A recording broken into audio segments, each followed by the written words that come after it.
تحریک انصاف نے NA 240 کے نتائج کالعدم قرار دینے کا مطالبہ کر دیا۔ چیئرمین تحریک انصاف عمران خان کی زیر صدارت سیاسی کمیٹی کا اہم اجلاس۔ NA 240 میں ضمنی انتخاب کے حوالے سے مفصل رپورٹ پیش۔ NA 240 میں شفاف انتخاب کے لیے الیکشن کمیشن کی کارکردگی مایوس کن ہے، عمران خان کی جانب سے کہا گیا۔ مزید تفصیلات جانتے ہیں، نمائندہ دنیا نیوز ہمارے ساتھ موجود ہیں عمر جٹ۔ عمر، بتائیے گا اس حوالے سے۔ جی، یہ جو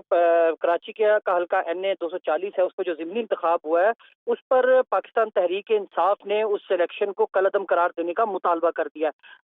عمران خان کی زیر صدارت ایک سیاسی کمیٹی کا اجلاس ہوا ہے، جس میں جو ملک کی سیاسی صورتحال ہے اس پر تبادلہ خیال کیا گیا، اور تحریک انصاف سندھ کے جو صدر ہیں علی حیدر زیدی، ان کی جانب سے NA 240 میں ضمنی انتخابات کے حوالے سے ایک مفصل رپورٹ پیش کی گئی ہے۔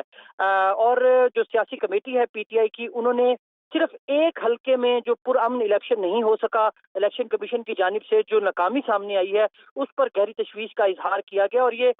اس تمام جو پروسیس ہے 240 کا، NA 240 کا، اس کے ضمنی انتخابات کو مکمل طور پر کالعدم قرار دینے کی سفارش کی گئی ہے، اور ساتھ ہی یہ مطالبہ بھی کیا گیا ہے کہ NA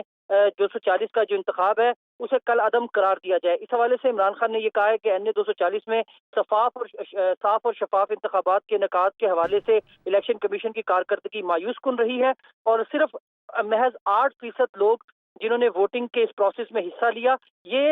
جو شمولیت ہے 8% لوگوں کی الیکشن میں، یہ بڑے پیمانے پر عوام کے انتخابی عمل سے لا تعلقی کا اظہار ہے۔ عمران خان نے کہا کہ الیکشن کمیشن کی جانب سے تشدد اور دھاندلی کی غیر معمولی اطلاعات کے باوجود انتخاب کو کالعدم قرار نہ دینے کا فیصلہ باعث تعجب ہے، اور الیکشن کمیشن نے ڈسکا کے ضمنی انتخابات میں 40% ٹرن آؤٹ کے باوجود انتخاب کالعدم قرار دیا تھا، تو یہاں پر 8% لوگوں نے صرف الیکشن میں حصہ لیا، تو جب 40% والا حلقہ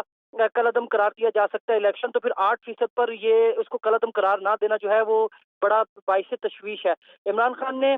یہ بھی کہا ہے کہ الیکشن کمیشن کی فیصلہ سازی میں دوہرے معیارات اور کمیشن کے کردار پر سنجیدہ سوالات اٹھتے ہیں، اور الیکشن کمیشن ضمنی انتخاب کو کالعدم قرار دے کر اثر نو انتخاب کے انعقاد کا شیڈول جاری کرے۔ ایک رپورٹ بھی پیش ہوئی ہے جس میں یہ بتایا گیا ہے کہ جو حلقہ 240 ہے، اس میں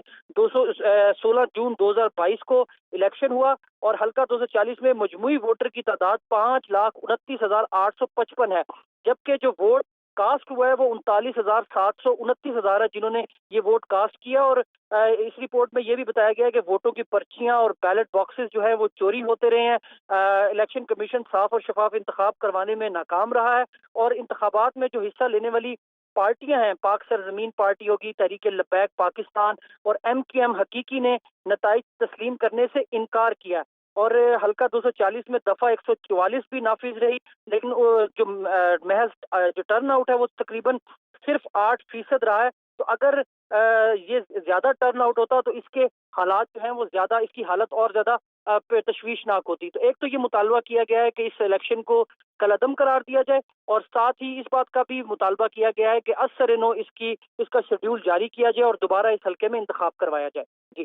بہت شکریہ آپ کا عمر، تفصیلات سے آگاہ کر رہے تھے۔